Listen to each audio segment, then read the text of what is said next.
everybody, the time has officially come. You guys have been asking me to rant about the worst tropes in fiction forever, and you finally wore me down. I don't know why you enjoy hearing me complain, but at least someone does. And apparently you're not the only one, because this video was brought to you by Skillshare. Skillshare is an online learning community specifically for creators, featuring over 17,000 classes in creative writing, business, design, marketing, whatever you can think of. I've been partnered with Skillshare for a while now, and that's because I really believe in what they offer, especially for aspiring authors. So much so that I created my own class on Skillshare all about how to build your own author platform. It's not easy to make writing a career. There's a lot of research involved, and Skillshare is the perfect way to hone your skills all in one place. Premium membership gets you unlimited access to all of their classes, and it's way cheaper than other alternatives.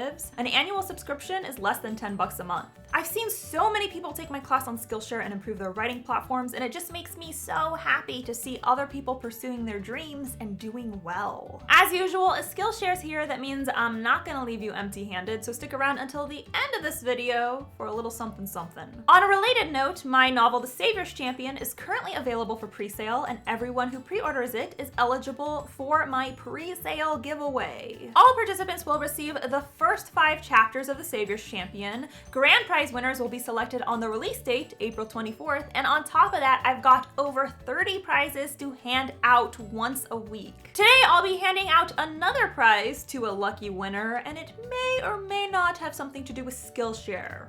Okay, it definitely has something to do with Skillshare. Stick around for details. With that said, let's get to the shitty tropes, shall we? A quick disclaimer, I've already covered a lot of shitty tropes in past videos, so for the sake of not being redundant, just assume all those guys are on this list as well. Here are the other tropes that make me want to gouge my eyeballs out just so I don't have to finish reading. Number 1, romanticizing abuse. I know I've mentioned this in a million videos, and I said I wasn't gonna be redundant, but since this is my most despised trope, there was no way I couldn't mention it. The hatred I feel for the widespread romanticizing of abusive relationships knows no limitations.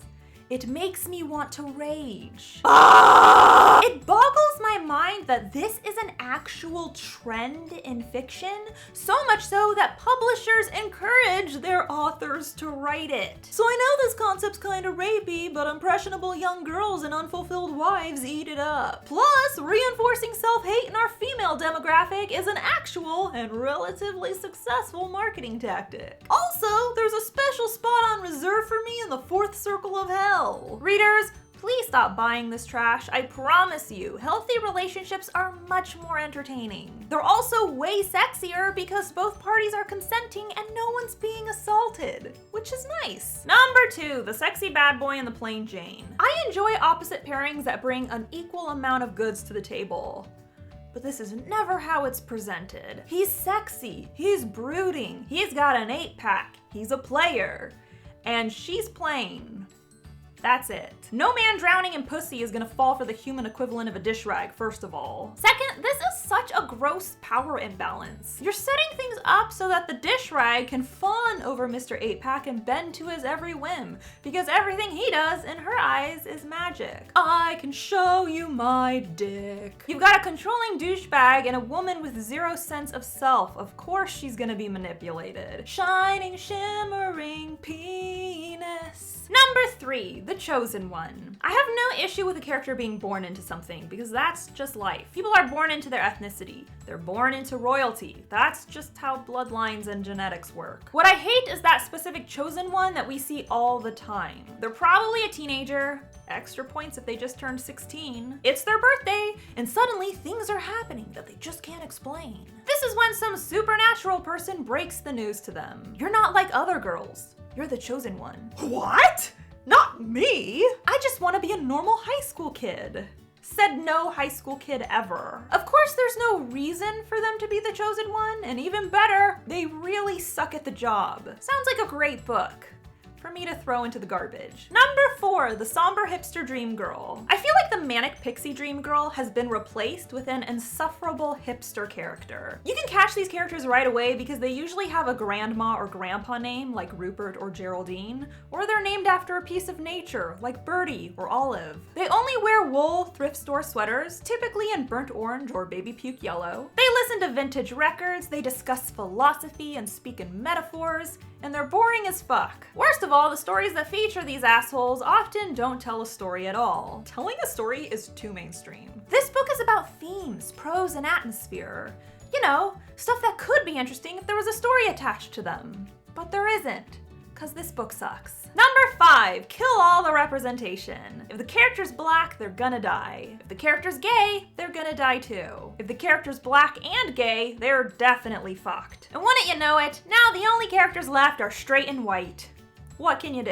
I'm not saying you can only kill off straight white characters, but when you have only one gay character and then you kill them, what the fuck? How do you not see how completely shitty that looks? Number 6, the woman in the refrigerator. You know, I've got this story with a kick-ass male MC, but I'm struggling to nail down his motivation. I know, I'll kill his wife. We don't need her anyway. I mean, it's not like I even know how to write women. Are they even people? I'm pretty sure science says no. Writers, I'm just throwing it out there. Men can be motivated by lots of stuff. You don't have to kill his girlfriend to turn him into a hero. You can literally do anything else. Number 7. This is not right. Number 7, fucked up names. I get that when you're writing fantasy, you have the option to create names, but for God's sake, calm down. When the name has 7 syllables and 12 vowels, I'm not even gonna try to pronounce it. Nope. Their name's Maggie. That's it. And half the time, the author just took a regular name and spelled it weird. You see, his name is pronounced Joe, but it's spelled G-O-A-H-E. Her name is pronounced Faye, but it's spelled P-H-A-I silent K. His name is pronounced Gary, but it's spelled Q-Z-W, Roman numeral 6, pi times the square root of 37, penis. What if I told you there are no laws that state that you have to invent names? You can use ones that already exist. And I encourage you to do so because you suck at this. Number 8, the Friendzoned Bestie. I have to watch her parade around with some guy she's just met, and it's so unfair because I've loved her for so long. Well, have you told her? Well, I mean, no, but then it's your own fault, you damn bitch. Maybe if you communicated with your big dumb mouth hole, you wouldn't be stuck jerking off to her yearbook photo. Do you expect me to feel bad for you? Because I don't. You know what I did when a crush didn't like me back? I got over it, like a well-adjusted, non-baby person. No one is obligated to like you just because they give you penis tingles, okay? Number 9, the book ends with a breakup. You know, you're not subtle. We all know what you're doing. Come the last page, the MC and their love interest suddenly and inexplicably hate each other. That way, readers will be eager to read the sequel to see if they make up. Writers, there are better, more satisfying cliffhangers out there, I promise you. The love interest doesn't need to betray the MC for some barely believable reason. They don't need to get jealous over another person who will inevitably become player 3 in the love triangle. There are other ways to sell a sequel rather than fabricating a lover's quarrel out of nowhere. And number 10, all the annoying tropes that turn female characters into cardboard cutouts. There's the strong female character, a woman who punches dudes in the face and never shows any emotion, so clearly she's an icon for female empowerment. Or maybe you just made her one-dimensional and inhuman.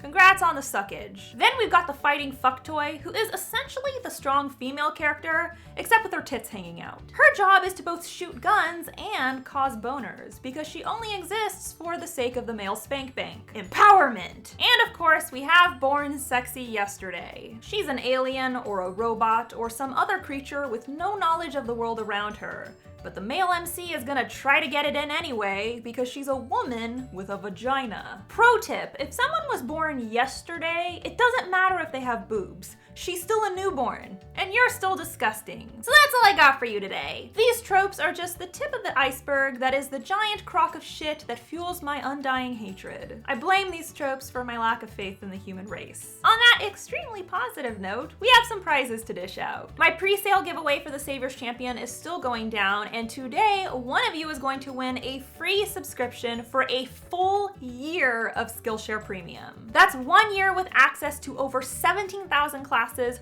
for free. It's not fair, I'm jealous, and I hate you.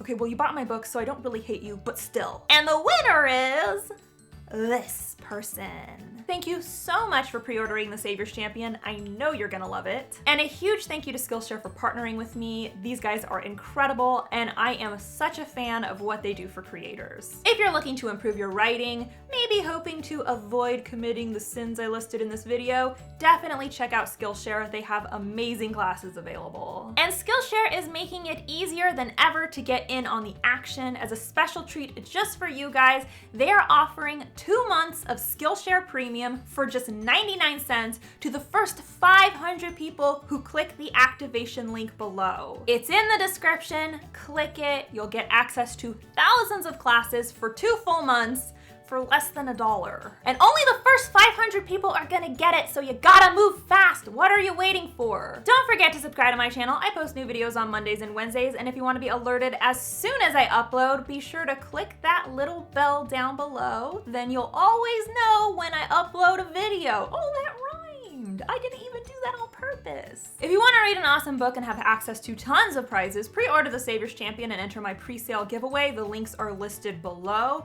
You should definitely do this because the book is really good, and also because this is how I make my money. And be sure to follow me on social media. I'm on Instagram, Tumblr, Facebook, and of course you can tweet me at Jenna Moreci. Bye!